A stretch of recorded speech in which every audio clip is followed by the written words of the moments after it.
Okay, guys, so it's time to pick a team of the tournament. This is my choice, not official Six Nations or whatever. Before we get into it, though, remember it's just a bit of fun. You're probably going to disagree with a lot of my picks, but that's absolutely fine. I think having the debate and remaining friends is a lot of what rugby is about. Honestly, this is a really tough pick as well. I tried my best to temper my Irish bias, and maybe because of that, you're going to see a few Irish left out that maybe you would have thought would have been in the team.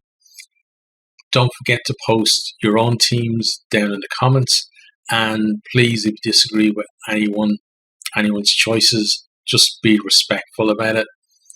Okay, so let's get into the team. So we're going to start with Loosehead. On the Loosehead side, I won't go through nominations. I'm going to talk about mainly just the positions, and then we'll have honourable mentions at the end as well. I'm going to pick a bench too. So just on this one, I felt in terms of props that in terms of loose head and tight head, props didn't have as much of an impact as we've seen in recent years. But I think someone who had a great tournament was Cyril Bay of France. 281 minutes played for him. He did 175 meters of carrying, over 40 carries, and he put in 39 tackles as well.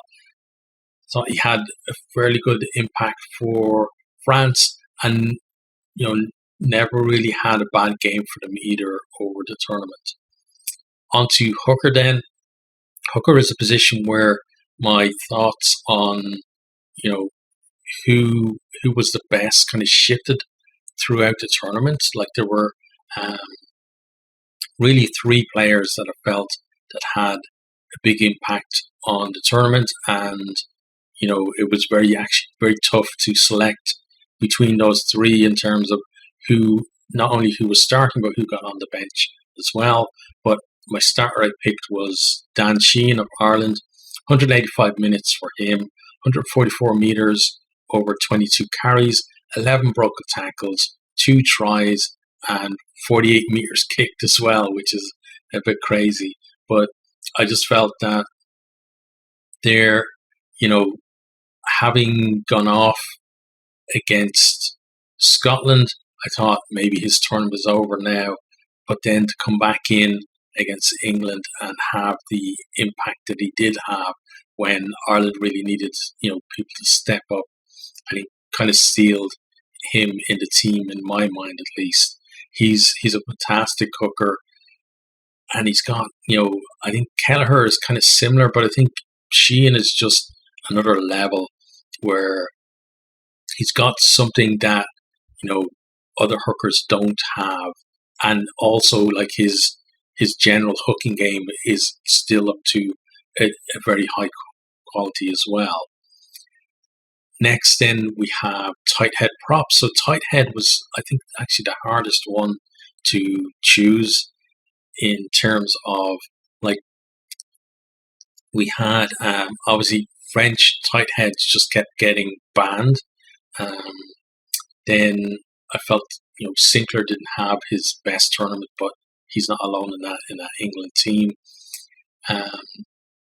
Italy kept rotating their tight heads as well, which kind of made it hard to pin one down as kind of the standout for them. And even Ireland had injuries and stuff. But I think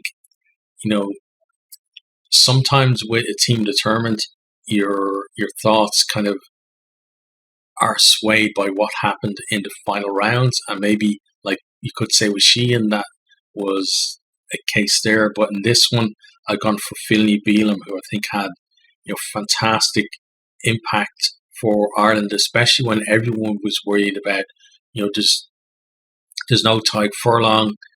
How are Ireland going to cope? And Bealham just stepped in there, and it looked like he'd been starting at tight head for Ireland for ages. Just the way that he was able to assume that role and not look like someone who's kind of filling a hole. He really was, I think, immense for Ireland. before he got injured. 158 minutes from him, 28 meters over 12 carries, 29 tackles made, and also 2 try assists, including for the Keenan try from the dropout from France. That lovely kind of pass that he gave to put him through the hole as well. So, yeah, fantastic from him. Next, then we're on to the tight head lock. So, locks, I think, again, there were some players who really did stand out, but then we had players who you would expect to be in the mix normally, the likes of Itoje, who didn't have their best tournament. And I'd say in terms of Itoje, he reminds me of kind of James Ryan from a couple of seasons ago, where he missed out on line selection and had that fantastic start to his career and then kind of went off the boil a bit. I think Itoje is kind of in that period at the moment. But in terms of who we picked, that is Thibaut Flamand. He played 400 minutes, so played every single minute of the Six Nations. 162 meters from him in terms of his carries. 81 tackles made. That's the most tackles of anyone across the entire tournament. He also won 17 lineouts, and he bagged himself 3 tries as well. So fantastic from him, and especially when you think that if Woki had been fit, he would not have been first choice for France. It would have been Woki and Willemse starting, with Flamand coming off the bench. So for him to step in, kind of like Vilni Bielam, and perform to the level of the person that he was replacing, I think that shows just what an impact he had on the tournament. Next, then, we have the loose headlock. So for this one, I've gone for James Ryan because I think that he has rediscovered his form. Another player who played every single minute, 400 meters from him. He carried for 235 meters over 45 carries. He put in 66 tackles, so not quite as many as Flamand, but still a decent shift.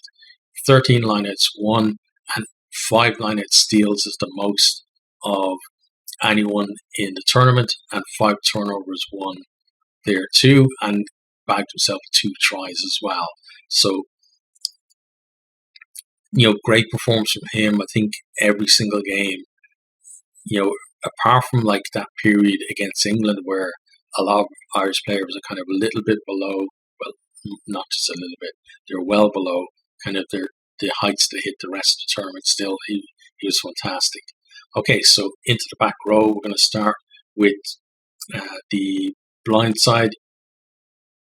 So here, like the back row, I think every Six Nations with the back row, you've got tons of players who you could nominate for positions, and a lot of times in teams of terms as well, people will just pick 3 back rows rather than picking players in their positions. For me, I've gone with Charles Olivon. So the thing with him is that for France don't really have this whole thing of open side and blind side where people back down. But Olivon, 356 minutes from him, 219 meters, 45 carries, 65 tackles, 3 tries, and then 13 lineouts won. He really was, stepped up when France needed a bit of grunt to get over the line. You can see with those tries, he was able to provide it. And then just his all-around game as well. Like the guy, good link play and, puts in the hard graft as well. In terms of then the open side, we've got, again, there were a few different players to choose from. But I went for World Player of the Year, Josh van der Fleer. He's another person who played every single minute, so 400 minutes from him, 202 meters in his carrying, over 37 carries. He had 31 passes, 67 tackles. He got a try and 2 try assists. So he didn't stand out as much in the Irish back row this year, but I think that's because the level across the entire Irish back row, I think, jumped up. So he just didn't stand out as much because I think not only the back row, the entire team actually kind of found another level at times as well. But still, fantastic performance from him.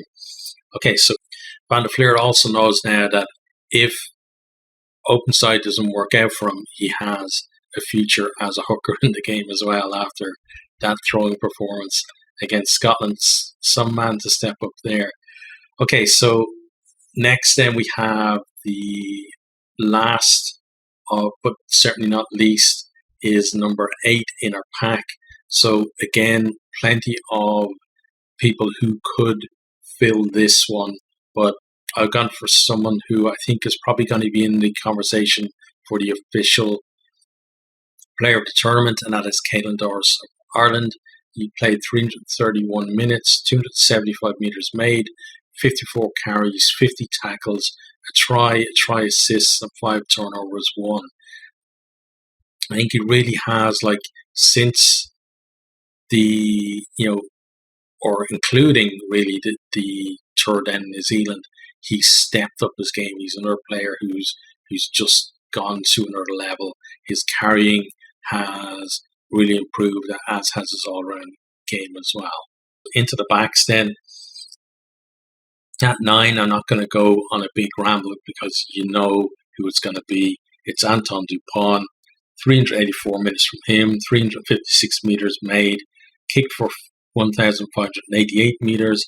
He's got 17 broken tackles. He got a try. He's got 4 try assists, 54 tackles. There's nothing the guy can't do. Like, the main highlight I think everybody will remember is that tackle on Mac Hansen where you're thinking, surely Hansen has to score. And Dupont just holds him like crazy. But like, there were other great moments in the turn from him as well, like breaks and offloads, etc. Yeah, and then like the 50-22 off his supposedly bad foot as well. Yeah, amazing player. And, in terms of 9s, I think in this generation, player is certainly the best number 9. And, I think by the time he's finished his career, he's got to be in that conversation for the best number 9 that's ever played the game.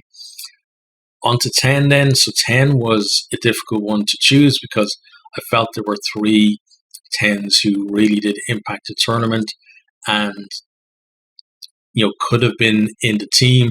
Obviously, one of them gets to start, one of them is going to be on the bench, and one of them is left out. So people are going to be disappointed by whoever I leave out, no matter of those 3. I think you all know who the 3 I'm referring to, but I decided in this one to be guided by the stats rather than by, my gut feeling or my heart on this one. So I've gone for Finn Russell of Scotland. He played 320 minutes, so every minute apart from, the game obviously that he was injured for. 340 metres made in terms of runs, 1,667 metres kicked. That's the most of anyone in the tournament. Actually, Dupont was second. And you can, he had almost 100 more metres than Dupont, and he played 1 game less than him. So just crazy number there. He's got 11 broken tackles, 1 try, 4 try assists as well. One of those try assists was obviously that audacious offload to Stain for Stain to score the corner as well. The guy really is an excitement machine as well. Like, he just, every time he gets the ball, you're just wondering what kind of crazy stuff is he going to do. And I think now he's in a position in the Scotland team where if it doesn't come off, it's fine. Whereas I think in the past, it wasn't fine. And I think that's why you're seeing him, having such a big impact and playing a lot better in terms of the overall team performance as well. On to the centres next. So, in centres, we saw, some of the teams, kind of players coming in and out of the team, switching positions and that kind of thing, especially when you think of, Ireland kind of rotated through like 4 centres over the tournament. France also had like Dante coming back in towards the end. Italy shifted their centres around a little bit too. England were, changing theirs too as kind of players got injured. And then you had just Wales just crazy with their selection in every position. But someone I think who had an impact all the way through is Sione Tuipulotu of Scotland. 380 minutes played, 280 meters over 44 carries, 49 tackles, and 3 try assists. And one of those was the kick through as well, wasn't it? For the try earlier on in the tournament as well. The guy, I think he really has like this year, well, this Six Nations really kind of stepped up a level at this test level, if you like, where he's just looking comfortable and looking good there. And I think his partnership with Hugh Jones was one of the reasons why people were so excited about this Scotland team and the possibility of going from the Slam, because it wasn't just all on Finn Russell anymore. Like outside of me, had a centre partnership that really did look like it was, from the top tier. Talking about someone from the top tier, then at 13, we have, so this one is Gaël Fickou of France, played 400 minutes, so again, every single minute of the tournament, 307 meters made over 45 carries, 67 tackles, 18 broken tackles, 2 tries and 1 try assist. Like the guy, in terms of, France's defensive effort, he was the defensive leader for them as well, but also giving them go forward too. And, he's another guy who I think over the last couple of years has taken his game to a new level as well. And, there was a lot of really good players in the centres this year, but the fact that he was able to play every single minute kind of edged it for me for him to be in the team. On to then the back three, so starting with left wing. So just talking about wingers, like there was tons of really good wingers, but the thing is, when you're picking a 15 or a 23, you can only pick 2, and you've got to pick them on the right side as well. At least I find. I don't like picking 2 left wingers or 2 right wingers in the team, but it means that, I think in terms of the players who've shone over the tournament, a lot of players who have shone are going to be left out just because there are only those 2 there. But on left wing, I've gone for Duhan van der Merwe, another guy who played every single minute, 484 meters over 47 carries, 35 broken tackles. That's the most of anyone in the tournament by a stretch. Got us up 3 tries, including that wonder try against England as well, and 2 try assists. Like, I think the guy, he went from being like someone who was amazing at like URC level, but there was this question mark at test level. Why can't he produce the same kind of performance? I think in this tournament, he's shown that he can now, and he really is, a world-class winger. Onto the right wing then, again, tons of players who could have gone in here from the, mainly from the top 3 teams, but I felt it very hard to leave this player out just because of, the overall tournament, and that is Damien Penaud. So 400 minutes from him, 399 meters over 28 carries, 25 broken tackles. He's actually second to Van der Merwe in that stat. We have 5 tries, which is top try scorer in the tournament, and 1 try assist. So again, there was a lot of competition for that place, but it just felt like, he's the top try scorer in the tournament, and it'd be hard to leave him out in the team. On to then fullback. Again, I think for fullback there were two really standout candidates for this one, and then there was another player who probably was his team's best player over the tournament as well. But on this one, guided by either my heart or the stats, there was one player I think who stood out, and that was Hugo Keenan. He played 360 minutes for Ireland, basically every minute that he could, until he obviously had to go off after the clash with Stewart. I'm not going to talk about the red card and stuff. I've already said what I think about that. But 564 meters, which is the most meters gained by anyone in the tournament, over 54 carries, 638 meters kicked. He got himself 2 tries and a try assist as well. The guy was completely, solid under the high ball all day long. I gave Ireland a great go forward as well. And I think a testament to him, but not only him, but the back three that he's in, was that Scotland, we saw how many meters Finn Russell kicked. Scotland did not kick to Ireland's back three when they played Ireland, because they were so worried about, Keenan and those around him as well, but especially Keenan on kick returns. And that's a testament to, how solid he is under the high ball, and also what a threat he's brought to his game going forward as well. I think that's something that he's really added to his game kind of in the last kind of year or so. Whereas before, he was a solid fullback, but not necessarily a threat going forward. Now he has that threat as well.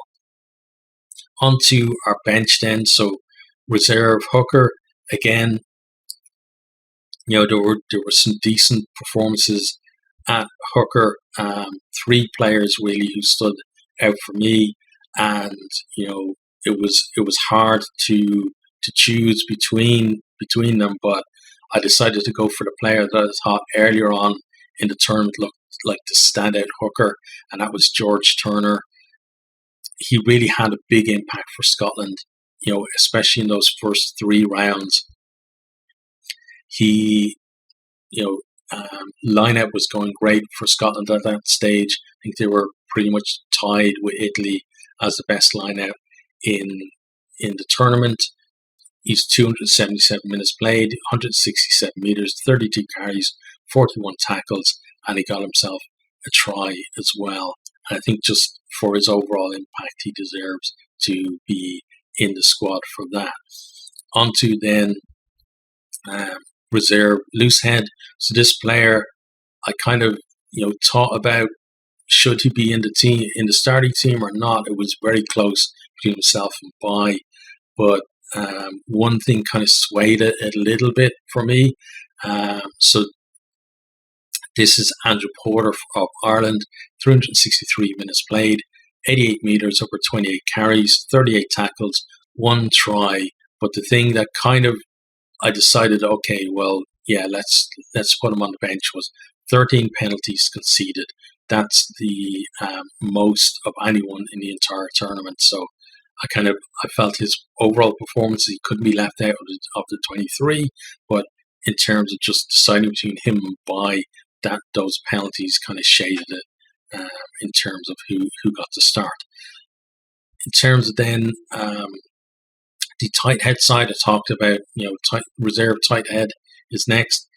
There were, a lot of players who were kind of in and out of teams and stuff throughout the tournament, so it was actually difficult to nail down, who really are the standouts, because generally, if you're picking a team in the tournament, and I've seen people to actually do it for this Six Nations, you put Tyke Furlong in at 3, and then you pick somebody else reserve, right? And people have done that, whereas Furlong had like 2 games that he played, and one of those was poor against England by his standards. So it's definitely not him. Who I chose here is Xander Fagerson.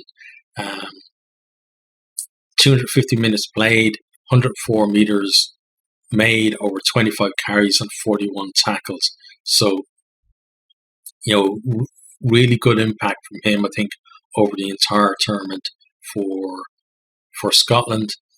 And it was kind of difficult when you've got people who you normally expect to be in the conversation that they weren't this year. On to then reserve block. So again, like this player, it was, I almost like, if the starting locks didn't have such great performances over the tournament, I think I would have had this guy starting. And it is Federico Ruzza. So 400 minutes, so every single minute of the tournament, 139 meters or 28 carries, 55 tackles, 5 dominant tackles, 39 lineouts won. So he won more than double the number of lineouts from the second person of like the whole tournament. That's a crazy number. And then he's got 2 lineout steals on top of it as well. Absolutely deserves his place in the team, and it's going to be exciting to see how he develops there in that Italy pack that I think have a lot of potential there. In terms of then the back row replacement, loose forward, I went for someone who I think was maybe doesn't get the headlines that others do, but it's you can see the impact that they have on the team as well, and that is Peter Romani. He 277 minutes for Ireland, 101 meters, 26 carries, 34 tackles, with 15 lineouts won. I think when Ireland were looking shaky against England, he was kind of one of the players that really helped to galvanize the team and get them back on track. And it's those kind of things that make him such a special player. And the thing is, he's in that back row with Doris and Van der Fleur as well, so it's hard to kind of stand out above them. But I think he still had a fantastic tournament for Ireland. Next, then replacement Scrum-Half. So we talked about Dupont being kind of head and shoulders above everyone else. And then we had some Scrum-Halves kind of chopping and changing through the tournament as well. So my pick here is Ben White, 303 minutes for Scotland, 1,012 meters run, 282 passes, which is the most passes over the entire tournament, 7 broken tackles, 1 try, and 2 try assists. So I think, he, Ali Price, number 9 in Scotland, used to be like his and his alone, I think. But now I think Ben White really is emerging as a great partner for Finn Russell there for them. Next then is a player who I almost started. It was very close between himself and Russell, and it was just the stats kind of swayed it in Russell's favour, and that is Johnny Sexton. 259 minutes from him, 205 metres over 27 carries, 594 metres kicked. Also, he is now the record point scorer in Six Nations history with 566 points. What can you say about this guy? Fantastic servant from Ireland. It's almost certainly his last Six Nations. You'd be immensely surprised if he turns up, rocks up next year and says, "No, I'm going to give it one more year." But yeah, I think he's a player who he had, like, I think after he's retired, people realize that he had a big impact on Irish rugby, not only in terms of his play, but in terms of the will to win as well. He seemed to change that mindset of it's okay to be kind of valiant losers to no, like the idea is to win. We want to win. We're not happy being like the plucky losers anymore. And I think in terms of Leinster and also in terms of Ireland, he was kind of the I'd say the first player that kind of brought that mindset into the Ireland team, and players that have come in behind them have kind of, adopted that as well. And it's a big part, I think, of why Ireland are so successful now. In terms of then the 23 slots, so I debated about, I think, again, there are wingers that deserve to be in, in terms of the best 23 players in the tournament, that deserve to be in that. But, if you're picking a genuine 23, you're not picking a winger there. You've got to pick someone who can really cover full back. So therefore I've gone for Thomas Ramos.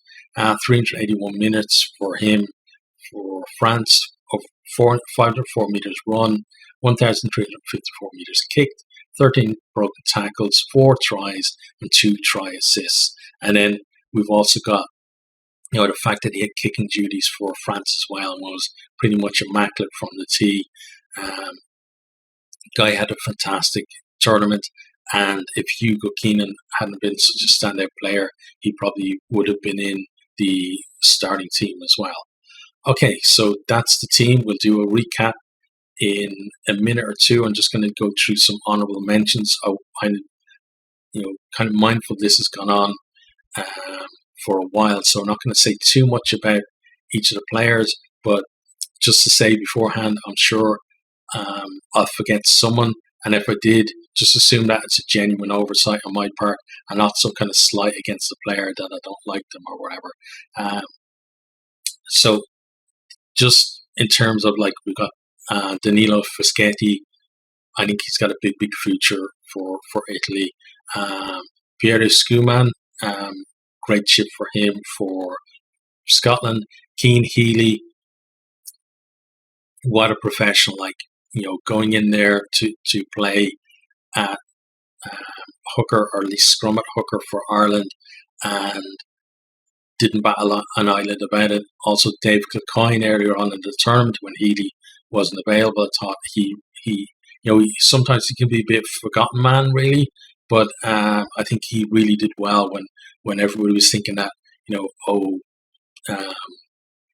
props for Ireland are going to be an issue at the start. Turned out not at all. Giacomo Nicotera, fantastic turn for him for Italy as well. Julian Marchand, he's the other guy that was in that kind of conversation of between Sheehan, Turner, and himself. I'm sure a lot of people have probably picked him as their starting hooker, and it was so close between all three, but I just felt that Turner should be rewarded for his impact that he had earlier on in the tournament. Tom O'Toole for Ireland. There was a point where after 3 rounds, he didn't start any games, but he was still the leading carrier tight head across the entire tournament. I think Sinclair was second at that stage, and Tom O'Toole had 5 more meters than him coming from the bench in every game. Didn't have such an impact towards the end where Furlong came back in and he didn't get as many minutes or as much impact either.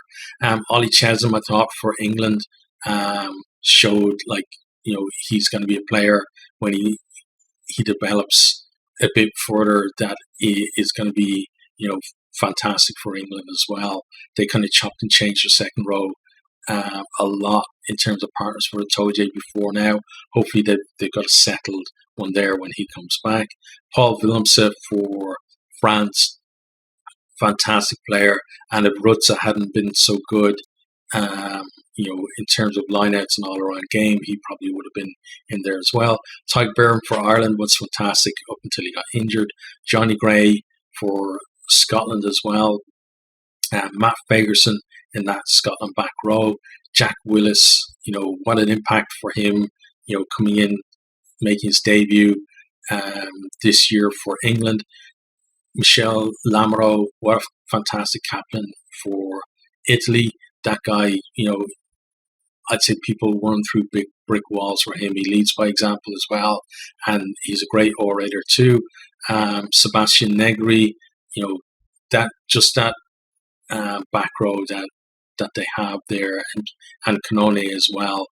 A great unit, I think, for the future. Talupe Falatau, Wales didn't really have any players that would honestly be in the conversation for team in the tournament, but he's been a fantastic player, and probably one of their standards as well when he played this year. And congratulations to him on hitting 100 caps as well. Gregory Aldred for France too. Just so many fantastic back rows, I think, running around in the Six Nations at the moment. Backs then, we got Conor Murray for Ireland. I was worried about him kind of coming into the tournament, whether he'd be able to maintain that tempo that we need in terms of ball speed, because he has been a bit slow passing from the base of the ruck, but not a doubt this time. Kept it up, and really did have great impact when we were kind of waiting for Gibson Park to come back. Romain Ntamack could have easily been the starting 10 in the team. Fantastic tournament for him as well. Hugh Jones for Scotland. What a pairing himself and Tuipulotu are for them. Kind of unlucky not to make the team, but it's top quality you're up against. Stuart McCluskey as well for Ireland. I thought he's kind of been around for a long time, but this is where he really stepped up for Ireland when we really needed somebody to fill in there at 12, and he was amazing in those opening rounds. Tommaso Menoncello for Italy, going to be a fantastic player in the future. You can already see that now. James Lowe and Mac Hansen for Ireland, fantastic on the wings, and very close to actually having them as my starting wing pairing, but again, didn't want to have too much Irish bias in the team. Gary Ringrose, was kind of in and out of the Ireland team, but when he played, he really did have great impact. Bundy Aki, I thought, as well, in the centres there for Ireland towards the end of the tournament, when he kind of went back to his favourite 12 spot, had got better as the tournament went on, I think. And if it had gone on another couple of rounds, maybe he could have even made the team. Was one of the kind of rocks when we were wavering a little bit against England as well. Ethan Dumortier, what a fantastic debut for season for him so far. He could easily be nominated for the Breakthrough Player of the Year if he has a decent World Cup as well. I'm talking about Breakthrough Players of the Year. Ange Kapuotsov, until he got injured, he was having a fairly good tournament as well. Got Freddie Stewart, I think, was probably England's best player overall. Then, for Wales, with all the chopping and changing, kind of hard to pick any backs that really, really stood out. But I think Rio Dyer was decent. Rhys Sammet, when he came in towards the end, was fairly good as well. And then Hawkins and Grady actually looked like a decent centre pairing for the future. But as soon as they had a decent game together, they were out of the team, so it's hard to say. Okay, so let's recap the team.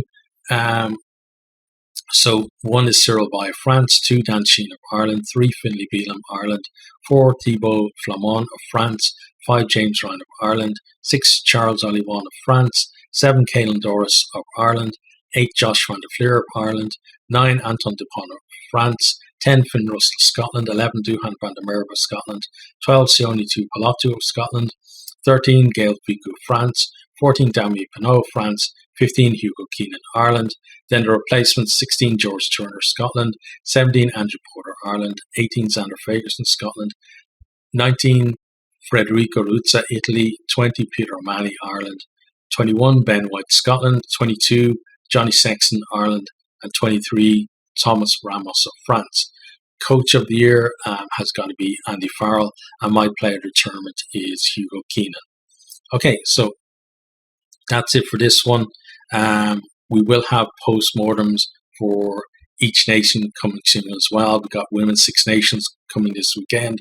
Also, the next round of the URC, where we got top of the table clash between Leinster and the Stormers, and lots of games that are going to impact who gets into the final 8 as well there. So lots more for you. So stay tuned.